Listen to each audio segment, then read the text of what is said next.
સંસાધનોની વાત આપણે કરી ગયા। સંસાધનો કોને કહેવામાં આવે, ત્યારબાદ જોયેલું હતું સંસાધનોના ઉપયોગો, સંસાધનોનું વર્ગીકરણ, અને એમના પછી આપણે જોયેલું હતું જમીન કઈ રીતે બને છે, જમીન નિર્માણની પ્રક્રિયાઓ।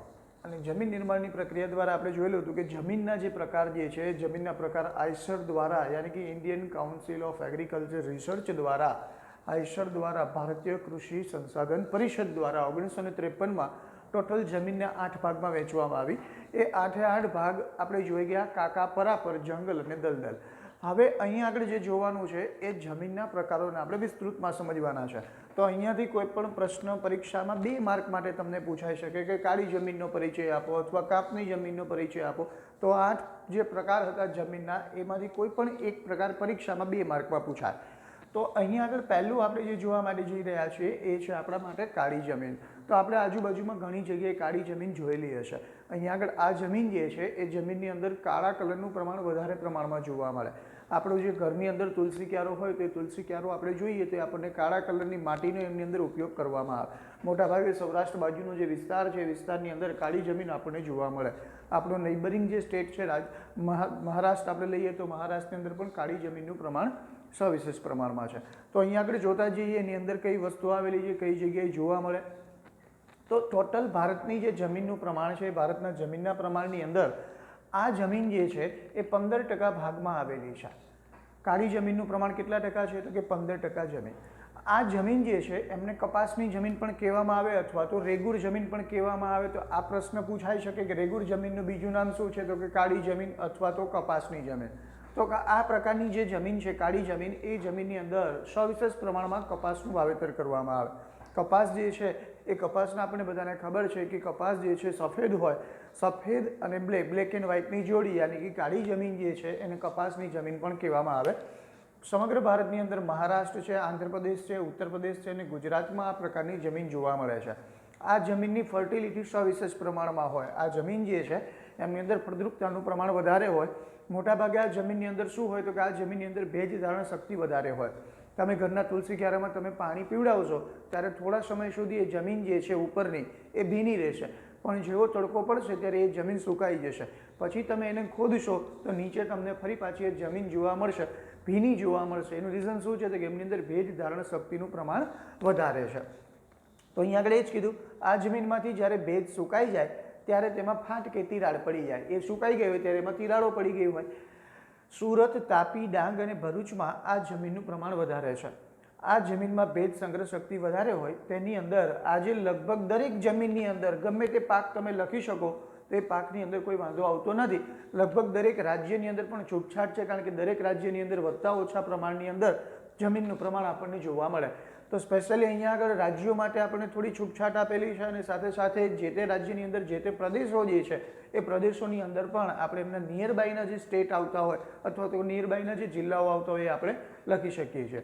તો આ જમીનની અંદર આજે પાકની અંદર ઘણી બધી સવલતો આપણને મળી ગઈ। જળ સિંચાઈ મળી ગઈ, 12 મહિના આપણને પાણી મળી રહે, લાઇટ મળી રહે અને સાથે સાથે જંતુનાશક દવાઓ આપણને મળી રહેવાની હોવાને કારણે દરેક પ્રકારની જમીનમાં આજે દરેક પ્રકારના પાક આપણે વાવેતર કરી શકીએ છીએ।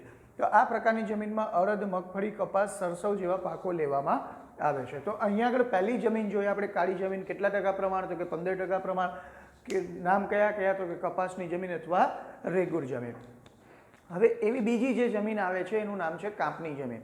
તો કાપ શબ્દ આવ્યો તો આપણને ખબર હોવી જોઈએ કે કાપ શબ્દ કોની સાથે જોડાયેલો છે તો કે મોટાભાગે કાપની જમીન જે છે નદી કિનારાના પ્રદેશમાં આવેલી હોય, કારણ કે કાપના 2 પ્રકાર હોય, એક ખદર અને બાંગર। ખદર એટલે કેવો પાક થશે તો કે ખદર એટલે નવો પાક, નવો કાપ જેને કહેવામાં આવે, અને બાંગર એટલે કેવો થશે તો કે બાંગર એટલે જૂનો કાપ। તો ખદર અને બાંગર એ કાપની જમીનના 2 પ્રકાર છે। તો મોટાભાગે આ જમીન ભારતની અંદર સવિશેષ પ્રમાણમાં છે। સૌથી વધારે જો કોઈ જમીન હોય ભારતમાં તો એ કાપની જમીન છે, કારણ કે ભારતની અંદર ઘણી બધી નદીઓ છે। તો એ નદીઓની અંદર, નદીઓની આસપાસના વિસ્તારની અંદર જે જમીન આપણને જોવા મળે એને કાપની જમીન કહેવામાં આવે। તો આનું પ્રમાણ, આ પ્રકારની જમીનનું પ્રમાણ ભારતમાં કેટલા ટકા છે તો કે 43%। આ કાપનું નિર્માણ નદીઓ દ્વારા વિક્ષેપિત થતા કાપને આભારી છે। નદીઓ જે છે એ પોતાની સાથે કાપ ઢસડી લાવે અને કાપ ઢસડીને લાવે ત્યારે અમુક સમય પછી નદીઓ જે છે સુકાઈ જાય અને આ જે અલગ અલગ પ્રકારનો જે કાપ ઢસડીને લાવી હોય એની અંદર પાકનું વાવેતર કરવામાં આવે તો આ જે જમીન છે એમની ફર્ટિલિટી વધારે હોય અને એમની અંદર આપણે પાક ઉગાડી શકીએ। પૂર્વની અંદર આપણે જોઈએ તો ભારતના નકશામાં પૂર્વનો ભાગ, આ પૂર્વના ભાગની અંદર બ્રહ્મપુત્રા નદી કે જે આપણને બધાને ખબર છે માનસરોવર ચીનથી લઈને નીકળે ને ત્યાં આગળ શું કહેવામાં આવે તો કે સાંગપો કહેવામાં આવે, તો કે બ્રહ્મપુત્રા ખીણથી લઈને સતલુજ નદી સુધીનો વિસ્તાર, ઉત્તર ભારતનું મેદાન, સાથે સાથે દક્ષિણની અંદર નર્મદા, તાપી, કૃષ્ણા, કાવેરી નદીના મુક્ત ત્રિકોણ પ્રદેશમાં આ જમીન જોવા મળે છે. તો અહીંયા આગળ કહેવાનો અર્થ એ છે કે જે જગ્યાએ નદીઓનું પ્રમાણ સવિશેષમાં છે એ જગ્યાએ આ કાપની જમીન આપણને જોવા મળે. સાથે સાથે એમની અંદર આપણે જોયેલું કે ભાઈ કાપની જમીન તો કે સૌથી વધારે ક્યાં, તો કે પંજાબ અને હરિયાણાની અંદર આપણે જોઈએ છીએ ઘઉં જેવો પાક ઉગાડવામાં આવે, તો એ ઘઉં જેવો પાક જે છે એટલે તો પંજાબને ઘઉંનો કોઠાર કહેવામાં આવે, ઘઉં છે એને અનાજનો રાજા કહેવામાં આવે. તો એનું રીઝન શું છે, ઘઉં કઈ જગ્યાએ તૈયાર થાય છે, તો ઘઉં જે જગ્યાએ તૈયાર થાય છે એ જમીન છે એ છે કાપની જમીન. અહીંયા આગળ ઘઉં, શણ જે આપણે જોઈએ છીએ પશ્ચિમ બંગાળની અંદર ઘઉં, શણ, તેલીબિયા જેવા પાકો આ જમીનની અંદર લેવાય છે. આ જમીનમાં કઠોળ વર્ગના પાક લેવામાં આવે તો નાઇટ્રોજનની સ્થિરતાનું પ્રમાણ વધારી શકાય છે. અહીંયા આગળ નાઇટ્રોજનનું પ્રમાણ ઓછું હોય પણ જો કઠોળ વર્ગનો પાક લેવામાં આવે તો આ જમીનની અંદર નાઇટ્રોજનનું પ્રમાણ જે છે એને આપણે સ્થિર કરી શકીએ. સાથે સાથે આ જમીનની અંદર શેનું પ્રમાણ વધારે છે તો કે પોટાશ, ફોસ્ફરસ, સાથે સાથે ચૂનાનો પથ્થર, એમનું પ્રમાણ આપણને વિશેષમાં જોવા મળે છે. તો અહીંયાથી કદાચ એવો પ્રશ્ન પૂછવો હોય તો પૂછી શકાય કે સમગ્ર ભારતની અંદર આઈસર દ્વારા રજૂ કરવામાં આવેલી 8 પ્રકારની જમીનોમાંથી કયા પ્રકારની જમીનનું પ્રમાણ વધારે છે, તો એ આપણા માટે થશે કાપની જમીન. કેટલા ટકા પ્રમાણ, તો કે 43%. અને કાળી જમીનનું પ્રમાણ કેટલા ટકા, તો કે 15%. સાથે સાથે જમીનનો ત્રીજો પ્રકાર છે જેનું નામ છે પડખાઉ જમીન. પડખાઉ જમીન જે છે એમને એવું કહેવામાં આવે છે લેટેરાઇટ જમીન. લેટેરાઇટ જમીન એ વર્ડ્સ લેટિન ભાષાનો વર્ડ્સ છે. લેટેરાઇટ એટલે કે લેટર નામના શબ્દ ઉપરથી એ ઉતરી આવ્યો છે. લેટર એટલે અહીંયા આગળ ઈંટ થાય છે. આ જમીનની માટીની ખાસિયત એ છે કે આ જમીનની માટી જ્યારે ભીની હોય ત્યારે કેવી હોય તો કે પોચી અને મુલાયમ હોય, પરંતુ જ્યારે એ જમીન સુકાઈ જાય ત્યારે એ કેવી થઈ જાય તો કે ઈંટ જેવી કડક બની જાય છે. અહીં આગળ એ જ વસ્તુ કીધી તો કે આ જમીનની માટી ભીની હોય ત્યારે મુલાયમ અને પહોંચી હોય, પરંતુ જ્યારે તે સુકાઈ જાય ત્યારે તે પોતે સખત બની જાય છે. આ જમીનમાં અલગ અલગ પ્રકારના ખાતરો નાખીને ડાંગર એટલે કે ચોખા, શેરડી, ચા, કોફી જેવા પાક લેવામાં આવે છે અને આ જે જમીન છે એ જમીનની ફળદ્રુપતા ઓછી હોય છે. તો આ ખાસ પડખાઉ શબ્દ તો કે લેટેરાઇટ એટલે લેટિન ભાષાનો વર્ડ છે. લેટર એટલે ઈંટ થાય, તો આપણે ઈંટ યાદ રાખી શકીએ કે ઈંટને શું કરવાની તો કે 10 દિવસ સુધી પાણીમાં પલાળી રાખીએ તો શું થશે તો કે પોચી અને મુલાયમ થઈ જશે, પરંતુ જેવી તમે એને પાણીમાંથી બહાર કાઢી લેશો એટલે શું થશે તો કે સખત થઈ જશે. તો લેટેરાઇટ જમીનને આપણે એ રીતે યાદ રાખીશું. એવો જ જમીનનો ચોથો પ્રકાર, 8માંથી ચોથો પ્રકાર આપણે શીખી રહ્યા છીએ એ છે લાલ જમીન. તો લાલ જમીનનું બીજું નામ છે રાતી જમીન. જે આપણે જોયું હતું કાકા, પરાપર, તો અહીંયા આગળ રાતી જમીન પહેલી 43%. કઈ જમીન તો કે કાળી જમીન. કાપની જમીન જે હતી એ 43%, કાળી જમીન 15%. એવી રીતે અહીંયા આગળ લાલ જમીન જે છે એનું ભારતમાં પ્રમાણ કેટલા ટકા છે તો કે ભારતની અંદર આ જમીન 19% ભાગની અંદર આવેલી છે. તમિલનાડુથી શરૂ કરવાનું છે, દક્ષિણ ભારતથી શરૂ કરીએ તો દક્ષિણ ભારતથી છેક ઉત્તરની અંદર આવેલો બુંદેલખંડનો વિસ્તાર, એવી રીતે પૂર્વમાં રાજમહેલની ટેકરીઓથી શરૂ કરી અને કચ્છ સુધીનો જે વિસ્તાર છે એ વિસ્તારની અંદર આ લાલ જમીન જોવા મળે. આ લાલ જમીનનું કારણ શું છે તો કે લાલ જમીનની અંદર સૌથી વધારે પ્રમાણમાં ફેરિક ઓક્સાઇડ આવેલું છે. તો એ ફેરિક ઓક્સાઇડનું પ્રમાણ વધારે હોવાને કારણે આ જમીન જે છે એ આપણને લાલાશ પડતી જોવા મળે. અમુક જગ્યાએ થોડી પીળાશ પડતી પણ જોવા મળે. તે સ્પેશિયલી આ વિસ્તાર છે જે આપણે કીધું તમિલનાડુથી ક્યાં ઉત્તર સુધીની અંદર આપણે બુંદેલખંડ અને આ બાજુ કચ્છથી લઈ અને પહેલી બાજુ આપણે જઈએ તો રાજમહેલની ટેકરીઓ સુધીના વિસ્તારની અંદર લાલ જમીન આપણને જોવા મળે છે. આ જમીનની અંદર બાજરી, કપાસ, યાની કે લાલ જમીનમાં શું છે તો કે જાડા પાકો જે છે, જાડા ધાન્ય પાકો જે હોય ઘઉં, જુવાર અને બાજરી, એ આ જમીનની અંદર સ્પેશિયલ ઉગાડવામાં આવે. બટાકા જે છે એ બટાકાનો કલર પણ આપણે જોઈએ તો આપણને ખબર પડી જાય કે થોડો પીળાશ પડતો હોય, તો એના ઉપરથી આપણે યાદ રાખી શકીએ કે ઘઉં, જુવાર અને બાજરી અથવા તો બટાકા જેવા પાકો આ જમીનની અંદર ઉગાડવામાં આવે છે. તો દોસ્તો કાકા, પરાપર, જંગલ અને દલદલીય ટોટલ 8 પ્રકારની જમીનોમાંથી આપણે 4 જમીનનો પરિચય લીધો. કાળી જમીન, સાથે સાથે કાપની જમીન, ત્યારબાદ આપણે જોયું પડખાઉ જમીન અને લાસ્ટમાં ચોથા નંબર ઉપર લાલ જમીન. કોનું પ્રમાણ કેટલું છે, કયા રાજ્યમાં સવિશેષ જોવા મળે છે, લાલ જમીનની અંદર શેનું પ્રમાણ વધારે છે, તો અહીંયા આગળ આપણે જોયું કે ફેરિક ઓક્સાઇડ હોવાને કારણે એ જમીન કેવી છે લાલાશ પડતી, જેનું પ્રમાણ કેટલું તો કે 19%. સૌથી વધારે કોણ તો કે કાપની જમીન, કેટલા ટકા તો કે 43%. અને કાળી જમીનનું પ્રમાણ કેટલું તો કે 15%. કપાસની જમીન કોને કહેવામાં આવે, રેગુર જમીન કોને કહેવામાં આવે તો કે કાળી જમીન. તો સ્પેશિયલી આ ટાઈપના પ્રશ્નો અને 2 માર્કની અંદર કોઈ પણ જમીનનો પરિચય આપણને પૂછાય તો એ આઈસર દ્વારા 1953માં જ્યારે જમીનના પ્રકારો આપણને આપવામાં આવેલા હતા એમાંથી કોઈ પણ એક પ્રકાર પૂછાય તો આપણને આવડવો જોઈએ. બાકીના 4 જમીનના પ્રકારોની ચર્ચાઓ આપણે કરીએ છીએ.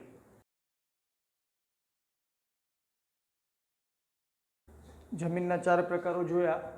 સૌથી પહેલાં કાળી જમીન. કાળી જમીનનું પ્રમાણ કેટલા ટકા તો કે 15%. ત્યારબાદ આપણે જોઈએ કાપની જમીન. કાપની જમીનનું પ્રમાણ 43%. અને લાસ્ટમાં આપણે જે જમીન જોઈએ એમનું પ્રમાણ ટોટલ કેટલા ટકા હતું તો કે 19%. એવી જ રીતે જમીનનો જે 5મો પ્રકાર આવે છે એ છે પર્વતીય જમીન. તો અહીંયા આગળ આપણને ખબર પડી ગઈ કે પર્વતીય જમીન એવું જેવું નામ છે એવા જેમના ગુણ છે, તો કે પર્વત ઉપર મોટા ભાગે જે જમીન આપણને જોવા મળતી હોય એ જમીનને પર્વતીય જમીન કહેવામાં આવે. તો ભારતની અંદર આપણે લેવો હોય તો કે હિમાલયવાળું જે વિસ્તાર આપણને જોવા મળે તો કે એમની આજુબાજુમાં જે કોઈ રાજ્યો આપણને જોવા મળતા હોય એમની અંદર આ પ્રકારની જમીન ત્યાં આગળ આવેલી હોય. અહીંયા શું કીધું હતું કે હિમાલયની ખીણ અને ઢોળાવવાળા ક્ષેત્રોમાં 2700 મીટરથી 3000 મીટરની ઊંચાઈ આ જમીન આવેલી છે. તે જમીનનું સ્તર કેવું છે તો કે એકદમ પાતળું છે અને આ જમીન જે છે એ એકદમ અપરિપક્વ છે. અસમ, દાર્જિલિંગ, ઉત્તરાખંડ અને હિમાચલ પ્રદેશ અને કાશ્મીર જેવા રાજ્યોમાં આ જમીન આવેલી છે. સાથે સાથે હિમાલયની સામાન્ય ઊંચાઈના ભાગમાં જ્યાં દેવદાર અને પાઇનના વૃક્ષો આપણે જોઈ ગયા હતા, સિલ્વર ફર અને જુનિફર બર્ચ, ધોરણ 9ની અંદર, કે એ જે જગ્યાએ આપણને વૃક્ષો જોવા મળતા હોય, કયા કયા વૃક્ષો તો કે દેવદાર અને પાઇનના વૃક્ષો જે આપણને હિમાલયમાં જોવા મળે છે સામાન્ય ઊંચાઈના ભાગ ઉપર, ત્યાં આ પ્રકારની જમીન આવેલી છે અને એ જમીનની અંદર દેવદાર અને પાઇનના વૃક્ષો તૈયાર થાય છે. તો સ્પેશિયલી અહીંયા ધ્યાનમાં રાખીશું કે 2700થી 3000 મીટર ઊંચાઈની વાત આવતી હોય તો એ પર્વતીય જમીન આવશે, અને અહીંયા આગળ 3000થી 3100 મીટરની ઊંચાઈ આવશે તો એ જગ્યાએ જંગલ પ્રકારની જમીન આવશે. તો આ ખાસ જોવાનું. પહેલાં પર્વત અને પછી જંગલ. તો 2700 3000માં કોણ આવશે પર્વત, અને 3000થી 3100માં કોણ આવશે તો કે જંગલ. તો અહીંયા આગળ પર્વતીય જમીન જોઈ કઈ જગ્યાએ તો મોટાભાગે ખબર પડી ગઈ ભારતના જે ઉત્તરનો ભાગ છે કે જ્યાં આગળ મોટાભાગે હિમાલય આવેલો છે, હિમાલયની અંદર આ પ્રકારની જમીન આપણને જોવા મળતી હોય. ઘણા ખરા રાજ્યોની અંદર પણ પર્વતીય વિસ્તાર હોય ને એ પર્વતીય વિસ્તાર ઉપર જ્યારે ખેતી કરવામાં આવતી હોય તો એનો સમાવેશ પણ પર્વતીય જમીનની અંદર થાય. મોટા ભાગે ચાનો પાક જે છે અથવા તો કોફીનો પાક છે એ ત્યાં આગળ ઉગાડવામાં આવે. એમની પહેલાં આપણે લેટરાઇટ જમીન જે જોઈએ હતી, લેટરાઇટ જમીનની અંદર પણ આપણે જોઈએ કે કાજુ જેવા પાક જે છે, કાજુ જેવો પાક ત્યાં આગળ ઉગાડવામાં આવે. ચા તો કે અસમની અંદર, કોફી તો કે કર્ણાટકના કુર્ગ પ્રદેશની અંદર એનું વાવેતર થાય છે. હવે અહીંયા આગળ જોઈએ છે રણ પ્રકારની જમીન. તો અહીંયા આગળ પણ સેમ ટુ સેમ આના જેવું જ પર્વતીય જમીન, પર્વતો ઉપર રણ પ્રકારની જમીન રણ પ્રદેશની અંદર જોવા મળે. તો સમગ્ર ભારતની અંદર સૌથી વધારે રણ વિસ્તાર કઈ જગ્યાએ આવેલો તો આપણને ખબર પડી કે રાજસ્થાન. રાજસ્થાનની અંદર મહામરુસ્થળનું રણ, તો ત્યાં આગળ આપણને આ પ્રકારની જમીન જોવા મળે. તો અહીંયા આગળથી એ રીતે આપણે યાદ રાખી શકીશું કે આ જમીનની અંદર શેનું પ્રમાણ વધારે હોય તો કે રેતીનું પ્રમાણ વધારે હોય. તો કે રેતી કેવી હોય તો કે રેતી જેવું ધાન્ય આપણે લેવું હોય તો કયું લઈ શકાય તો કે રેતી જેવું ધાન્ય તો કે બાજરીને ગણી શકાય. બાજરી એ શ્રમજીવીઓનું ધાન્ય છે જેમના વિશે આપણે આ સ્પેશિયલી દરેક પાક જે છે એમનો પરિચય આપણે પાઠ નંબર 10માં લેવાના જ છીએ. એટલે અહીંયા થોડી એવી ચર્ચાઓ.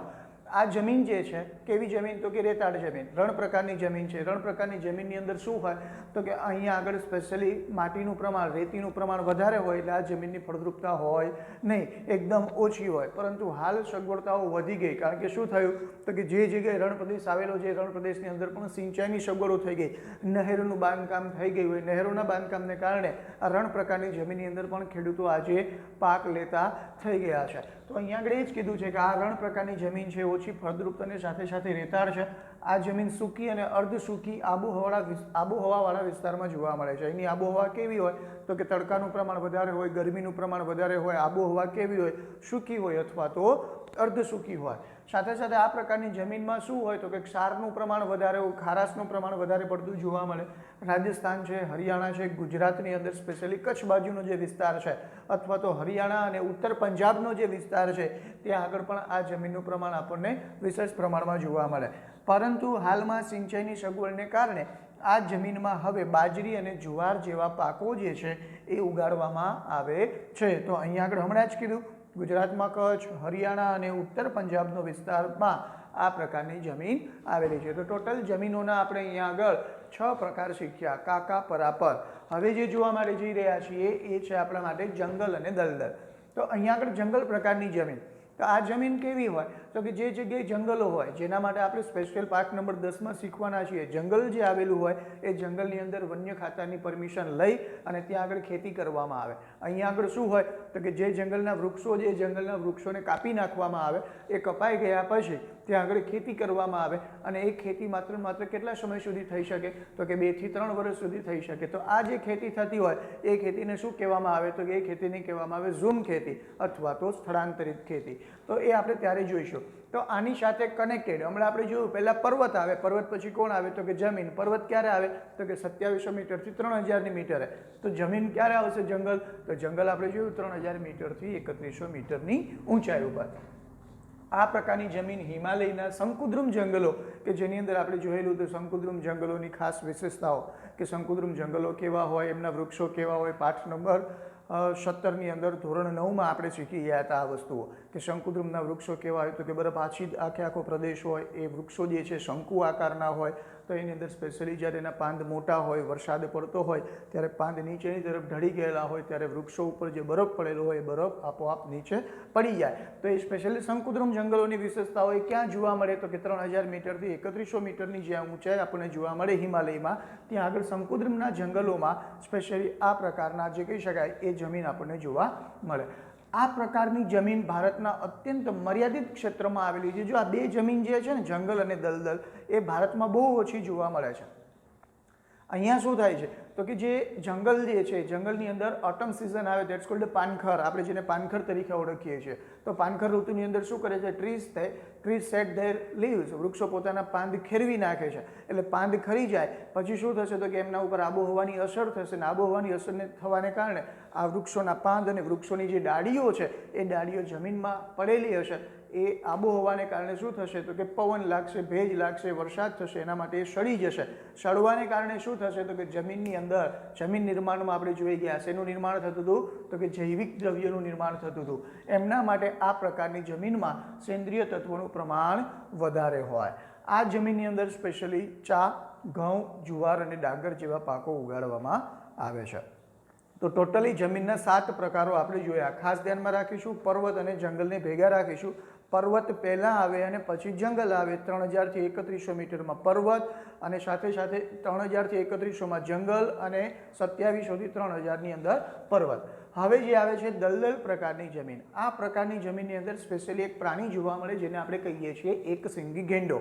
બરાબર છે. તો આ એક સિંગી ગેંડો, આ જમીન કેવી છે તો કે આ જમીનની અંદર જ્યારે આપણે પગ મૂકતા હોઈએ ત્યારે એ જમીનની અંદર આપણા પગ જે છે એ ખૂંચી જાય. યાની કે આ જમીનની અંદર શું હોય તો કે જ્યારે વરસાદની સિઝન હોય, વર્ષા ઋતુનો સમયગાળો હોય ત્યારે વર્ષા ઋતુના સમયગાળામાં આ જમીન જે છે એ પાણીથી ભરાયેલી રહે. પરંતુ જેમ જેમ પાણી ઓસરતું જાય યાની કે વરસાદની ઋતુ પૂરી થઈ જાય અને પાણી ઓસરી જાય ત્યારે આ જમીનની અંદર જે ખેતી કરવામાં આવે તો એ થઈ આપણા માટે દલદલ પ્રકારની જમીન, જેને બીજા નામથી ઓળખવામાં પણ આવે છે, જેનું નામ છે પીટ પ્રકારની જમીન. વરસાદની ઋતુમાં આ જમીન પાણીમાં ડૂબેલી હોય છે. આ જમીનમાંથી જ્યારે પાણી ઓસરે છે ત્યારે ડાંગરની ખેતી થાય છે. ડાંગર એટલે કે ચોખા. સ્પેશિયલી ડાંગરનું સૌથી વધારે ઉત્પાદન કરતું ભારતનું એક જ રાજ્ય છે, કયું તો કે પશ્ચિમ બંગાળ. પશ્ચિમ બંગાળમાં સૌથી વધારે ડાંગરની ખેતી કરવામાં આવે કારણ કે ડાંગર આ વખતે બોર્ડની પરીક્ષામાં એ પ્રશ્ન પૂછાયો હતો, ચિત્ર આપેલું હતું, કશું કીધેલું નહોતું, માત્ર પાકનું ચિત્ર દોરેલું હતું અને આ પાક વિશે સમજૂતી આપો. તો એમાં શું હતું, એ ચિત્રની ખાસિયત હતી કે પાક ઉગેલો હતો અને એ પાક જે હતો એ અડધો પાણીમાં ડૂબેલો હતો. એ પાણી ઉપરથી કહી શકાય અમુક લોકો ઘઉં લખીને આવ્યા તો ખ્યાલ આવી ગયો, દેખાતું હતું ઘઉં જેવું પણ પાણીથી ભરેલું હતું. તો પાણીથી ભરેલી જે જગ્યા હોય ત્યાં સ્પેશિયલી ડાંગરનું ઉત્પાદન કરવામાં આવે અને પશ્ચિમ બંગાળ જે છે પશ્ચિમ બંગાળમાં ડાંગરની ખેતી થાય. તો અહીંયા આગળ કીધું પાણીથી ભરેલી હોય, પાણી ઓસરી જાય ત્યારે ત્યાં આગળ ડાંગરની ખેતી કરવામાં આવે કારણ કે ડાંગરના પાકને સૌથી વધારે પ્રમાણમાં પાણીની જરૂર પડે. આ પ્રકારની જમીન પણ ભારતના મર્યાદિત ક્ષેત્રમાં જોવા મળે છે કારણ કે જંગલો પણ નથી અને દલદલીય પ્રદેશો પણ આપણી પાસે નથી. એમના માટે આ બંનેનું પ્રમાણ કેવું છે તો કે વ્યાપ્ત છે. આ જમીનમાં ક્ષારનું પ્રમાણ વધારે હોવાથી, ક્ષારનું પ્રમાણ વધારે હોય તેથી અહીંયા આગળ ફોસ્ફેટ અને પોટાશ આ બે વસ્તુઓ ખાસ, ફોસ્ફેટ અને પોટાશ વધુ પ્રમાણમાં જોવા મળે છે.